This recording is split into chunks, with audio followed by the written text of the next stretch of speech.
Hello everyone, नमस्तुभ्यम। How are you? I hope you are fine.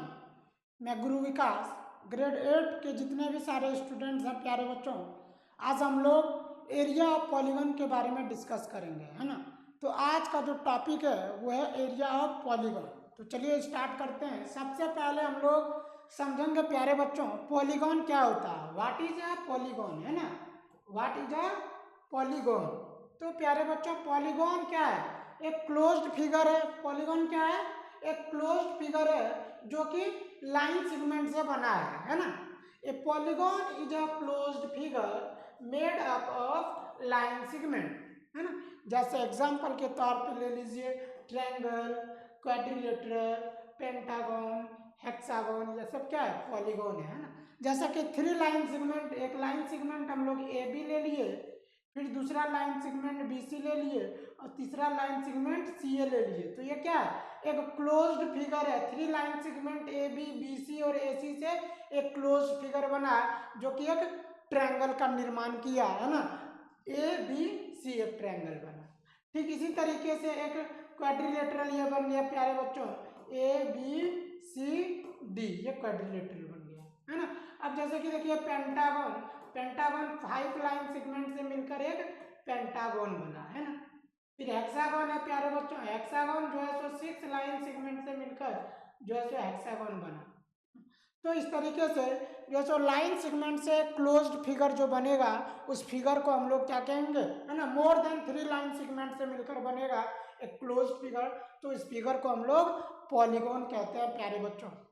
अब देखिए types of polygon. Polygon कितने प्रकार का होता है? एक रेगुलर पॉलीगन होगा और सेकंड जो है सो फर्स्ट रेगुलर पॉलीगन और सेकंड इर्रेगुलर पॉलीगन होगा, है ना।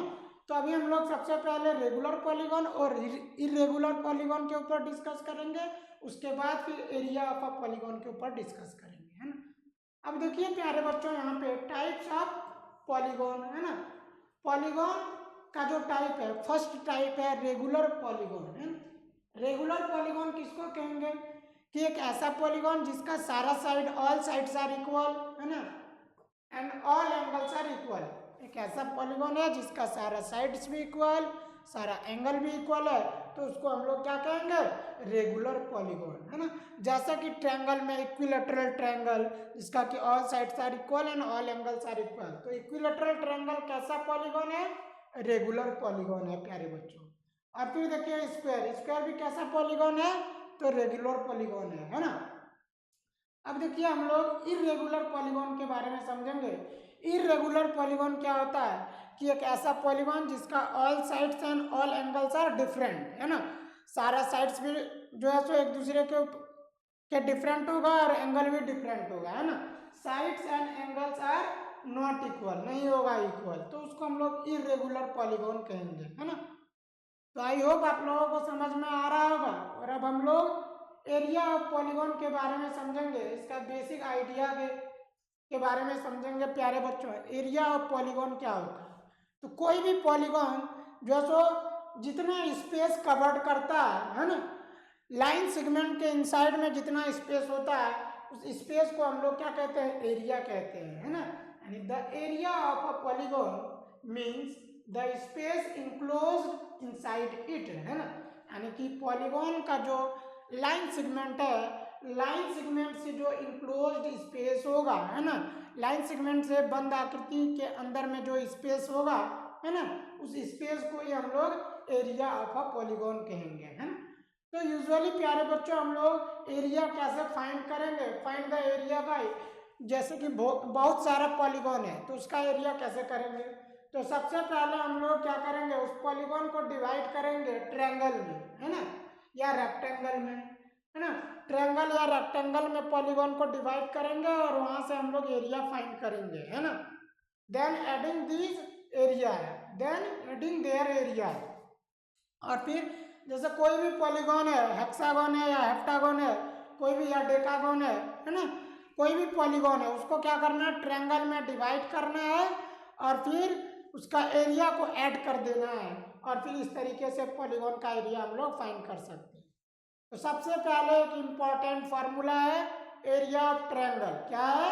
एरिया ऑफ ट्रायंगल जैसा कि हम लोग जानते हैं प्यारे बच्चों, एरिया ऑफ ट्रायंगल क्या होता है, 1/2 इंटू बेस और इंटू हाइट, है ना। 1/2 इंटू बेस इंटू हाइट होता है, और इस फॉर्मूला के मदद से हम लोग ट्रायंगल का एरिया फाइंड कर सकते हैं, है ना।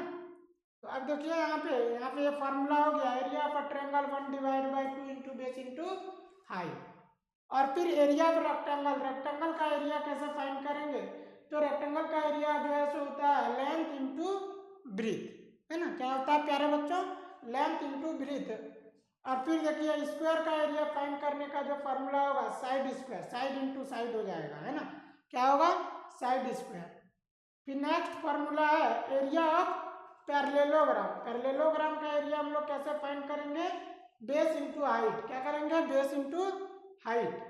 अब देखिए हम लोग क्यों प्रैक्टिस के ऊपर, है ना, कुछ क्वेश्चंस का प्रैक्टिस करते हैं। फर्स्ट क्वेश्चन है find area of rectangle of length 8 centimetre and breadth 5 centimetre. एक रेक्टेंगल है ना, मान लीजिए एक रेक्टेंगल ये ABCD है ना, ABCD रेक्टेंगल है यहाँ पे, और रेक्टेंगल का जो है सो हम लोग एरिया फाइंड करेंगे प्यारे बच्चों।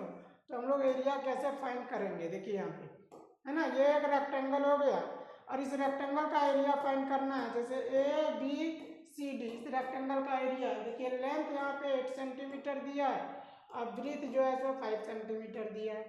तो area of rectangle equal to base into height, है ना, length into breadth, length into breadth, और इस तरीके से हो जाएगा 8 इंटू 5, 8 5 या 40 सेंटीमीटर स्क्वायर, है ना। तो इस तरीके से हम लोग क्वेश्चन नंबर 1 का आंसर दे सकते हैं। और फिर सेकंड क्वेश्चन है प्यारे बच्चों, फाइंड एरिया ऑफ ट्रायंगल जिसका कि बेस दिया हुआ है 10 सेंटीमीटर और हाइट दिया हुआ है 6 सेंटीमीटर। तो सबसे पहले हम लोग एक ट्रायंगल ड्रॉ करेंगे प्यारे बच्चों। यहाँ पे जो है सो ये रहा ट्रायंगल। अब देखिए इसका जो है सो बेस दिया हुआ है, बेस ये 10 सेंटीमीटर है, और इसका जो है सो हाइट ये जो है ये हाइट 6 सेंटीमीटर दिया हुआ है। तो इसका एरिया निकालना है। Area of triangle ABC, area of triangle ABC equal to 1/2 into base into height हो गया, है ना। तो इस तरीके से हम लोग जो सो इसका एरिया निकालेंगे 1/2 इंटू 10 इंटू 6, 2 5 जा 10 और 5 6 जा 30 सेंटीमीटर स्क्वायर, है ना। तो इस तरीके से क्वेश्चन नंबर 2 का आंसर क्या आया, 30 सेंटीमीटर स्क्वायर, है ना। और क्वेश्चन नंबर 1 का आंसर आया 40 सेंटीमीटर स्क्वायर, है ना। तो आई होप आप लोगों को ये वीडियो समझ में आया होगा, है ना। ये सारा क्वेश्चन का सॉल्यूशन समझ में आया होगा। और यदि प्यारे बच्चों आप लोगों को ये कॉन्सेप्ट समझ में आया तो वीडियो को लाइक करें, सब्सक्राइब करें और अपने दोस्तों के साथ शेयर करें, और हमारे E2FE प्लेटफॉर्म से जुड़े, है ना। तो धन्यवाद। आज का क्लास यहीं पे समाप्त करते हैं। इसके आगे नेक्स्ट क्लास में फिर हम लोग डिस्कस करेंगे। Thank you.